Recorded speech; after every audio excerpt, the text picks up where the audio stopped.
ओम श्री शक्ति नमः। ओम श्री शक्ति नमः।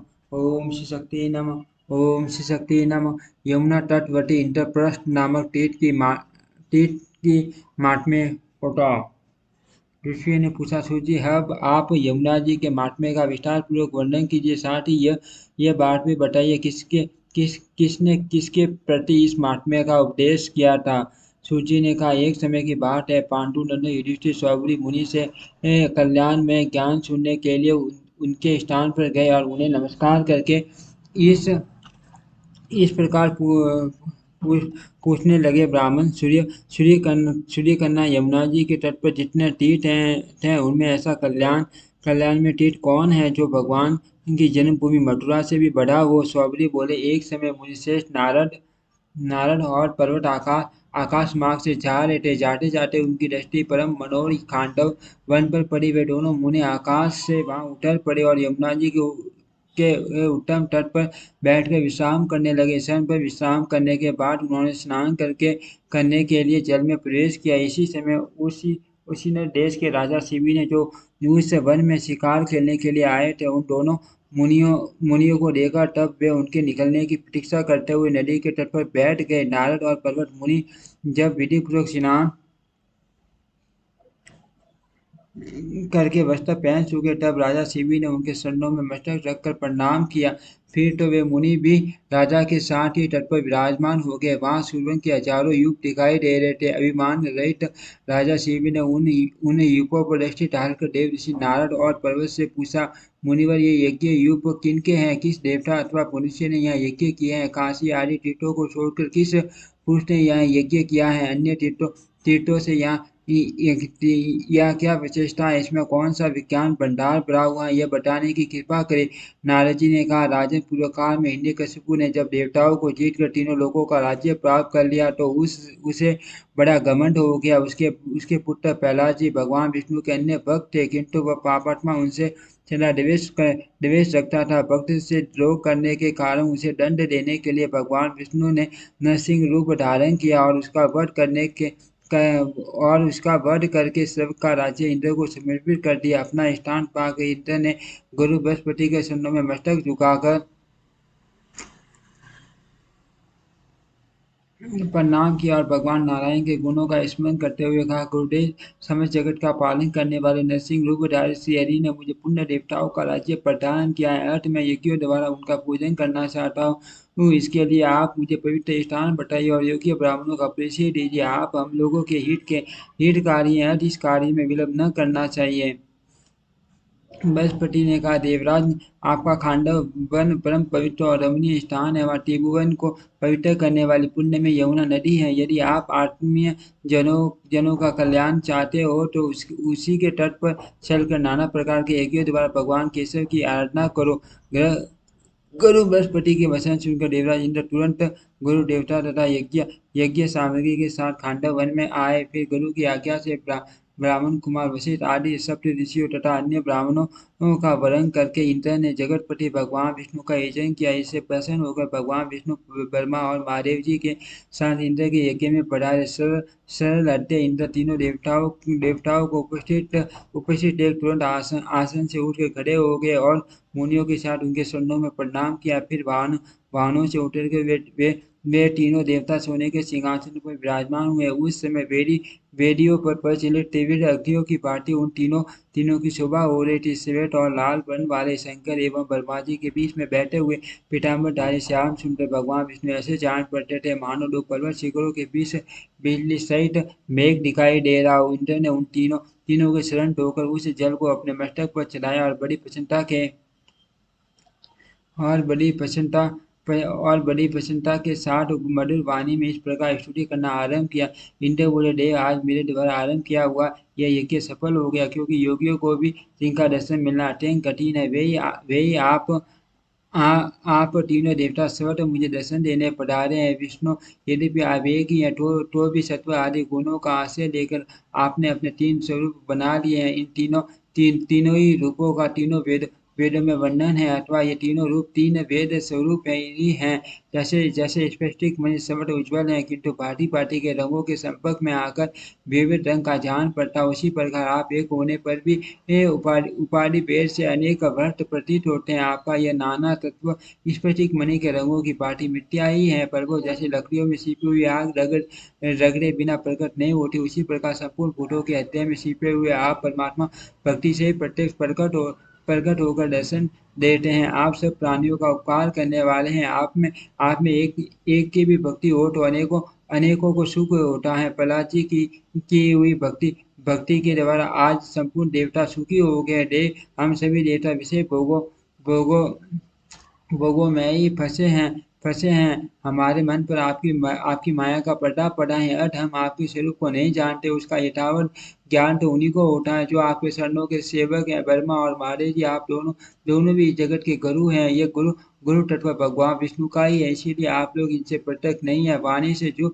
जो कुछ भी कहा जाता है और मन से जो कुछ सोचा जाता है, वह सब भगवान विष्णु की माया ही है। जो कुछ देखने में आ रहा है, यह सारा प्रपंच ही मिथ्या है। ऐसा विचार करके जो मनुष्य भगवान विष्णु के शरणों का भजन करते हैं, वे संसार सागर से ढक जाते हैं। महाराज जी, इन शरणों की महिमा का कहाँ तक वर्णन किया जाए, जिनका जल आप भी अपने मस्तक पर धारण करते हैं। ब्रह्मा जी, मैं तो यही चाहता हूँ कि जिनकी दृष्टि पड़ने मात्र से विकारों को प्राप्त होकर प्रकृति मठ अथवा आदि समस्त जगत की सृष्टि करती है, उन्हीं भगवान विष्णु के चरण कमलों में मेरा जन्म जन्म ढूंढ अनुराग बना रहे। भगवान नरसिंह आपके समान दयालु प्रभु दूसरा कोई नहीं है, क्योंकि जो आपसे छठ्ठो भाव रखते हैं उनके लिए भी आप सुख का ही विस्तार करते हैं। जो लोग ऐसा कहते हैं कि आप अपने भक्तों का शोक दूर दूर करने के लिए दयालु हैं, यह उनकी अज्ञता है। राजा, इस प्रकार भगवान केशव की स्तुति करके देवराज इंद्र ने उनके चरणों में प्रणाम किया तथा उनका वचन सुनने के लिए वे दत्तचित्त होकर खड़े हो गए। तब यज्ञ सभा में आए हुए मुनि इंद्र द्वारा की हुई सभा रमापति भगवान विष्णु की यह स्तुति सुनकर भगवत भक्ति की प्रशंसा करते हुए उन्हें साधुवाद देने लगे। नारद जी कहते हैं, मुनियों द्वारा त्रिलोकी से अतीत नित्य धाम की प्राप्ति कराने वाली तथा सबके सेवन करने योग्य अपनी भक्ति का समर्थन सुनकर संपूर्ण जगत के गुरु भगवान श्री हरि उच्च समाज के बेटे इंद्र से मधुर वाणी में बोले श्री भगवान ने कहा, देवराज, ये मुनि परम ज्ञानी है। अर्थ, यदि यदि ये मेरी भक्ति को गौरव देते हैं और उसका सत्कार करते हैं, तो ये कोई आश्चर्य की बात नहीं है, क्योंकि ये तीनों लोकों में निवास करने वाले प्राणियों को उपदेश देने वाले हैं। यही सदा नष्ट हुए वे वैदिक मार्ग को पुनः स्थापित करते हैं। यद्यपि आप सबक के भोगों में आसक्त है, तथापि जो भक्तिपूर्वक मेरे शरण में आगे, इसमें कोई आश्चर्य नहीं है, क्योंकि देवगुरु बृहस्पति जैसे महात्मा आपके गुरु हैं। सुश्रेष्ठ, आप बहुत सी दक्षिणा वाले यज्ञों से मेरा यजन करो, किंतु मन में कोई कामना न रखो। इससे आप तुरंत ही मेरे समीपवर्ती पद परम धाम को प्राप्त होंगे। आप प्रत्येक यज्ञ में रत्नों के अनेक प्रश्न ढेर दान करो, फिर इसी नाम से यह स्थान इंद्रप्रस्थ कहलाएगा। महादेव जी, आप यही काशी और शिव कांशी की स्थापना कीजिए और पार्वती जी के साथ सदा इस क्षेत्र में निवास कीजिए। बृहस्पति जी, आप भी यहाँ निगमोदक स्ट्रेट की स्थापना कीजिए। यहाँ स्नान करने से पूर्व जन्म की स्मृति और परमात्मा का ज्ञान प्राप्त होता है। मैं भी यहाँ परम मनोहर द्वारकापुरी अयोध्यापुरी मधुबन और बद्रिकाश्रम की स्थापना करता हूँ। सदा सदा यहाँ उपस्थित रहूंगा। इंद्र, हरिद्वार और पुष्कर नाम के दो श्रेष्ठ तीर्थ हैं। इनको भी मैं आपके हित की कामना से यहाँ स्थापित करता हूँ। नैमिषारण्य, कालंची, गिरी तथा सरस्वती के तट पर भी जितने तीर्थ है, उन सब की मैं यहाँ स्थापना करता हूँ। नारद जी कहते हैं, राजा सेवी से हरि के ये कल्याण में वचन सुनकर सब ने वैसा ही किया। अब यह स्थान संपूर्ण तीर्थों का स्वरूप बन गया। अतः देवराज इंद्र ने शिवलिंग के युगों से सुशोभित अनेक यज्ञों द्वारा पुण्य भगवान लक्ष्मीपति का यजन किया और भगवान के सामने ही ब्राह्मणों को रत्नों के कितने ही प्रश्न दान किए। दान देते समय उन्होंने केवल यही उद्देश्य रखा कि मुझ पर सर्वात्मा नारायण संतुष्ट हो, तभी से यह तीर्थ इंद्रप्रस्थ कहलाता है। इंद्र ने यहाँ सुवर्ण द्वीपों से सुशोभित यज्ञों का विधि पूर्वक अनुष्ठान पूर्ण किया और भगवान विष्णु आदि देवताओं की पूजा करके उन्हें विदा किया। फिर ब्रह्मा जी के पुत्र वशिष्ठ आदि ऋत्विजों को धन आदि आदि के द्वारा संतुष्ट करके बृहस्पति को आगे करके इंद्र स्वर्गलोक को चले गए। राजन जहाँ राजन वहाँ भगवान की भक्ति से युक्त हो इंद्र इंद्र ने राज्य किया और पुण्यसीन होने पर पुण्य हस्तिनापुर में जन्म दिया। वहाँ वहाँ शिव शर्मा नामक एक ब्राह्मण थे जो वेदांगों के पारंगत विद्वान थे। उनकी पत्नी का नाम गुणवती था। भगवान विष्णु के सेवक देवराज इंद्र उसी के गर्भ से उत्पन्न हुए शिव शर्मा ने ज्योतिषियों को बुलाया। ज्योतिषी लगन देखकर उसका फल बतलाने लगे। श्री शर्मा जी, आपका यह बालक भगवान विष्णु का प्रिय भक्त होगा तथा आपके कुल का उद्धार करेगा। ज्योतिषियों का यह शांतिदायक वचन सुनकर श्री शर्मा ने अपने पुत्र का नाम विष्णु शर्मा रखा और उन्हें धन देकर विदा किया। श्री शर्मा बड़े बुद्धिमान थे। वे मन ही मन सोचने लगे, मेरा जीवन धन्य है क्योंकि मेरा पुत्र भगवान विष्णु का भक्त होगा।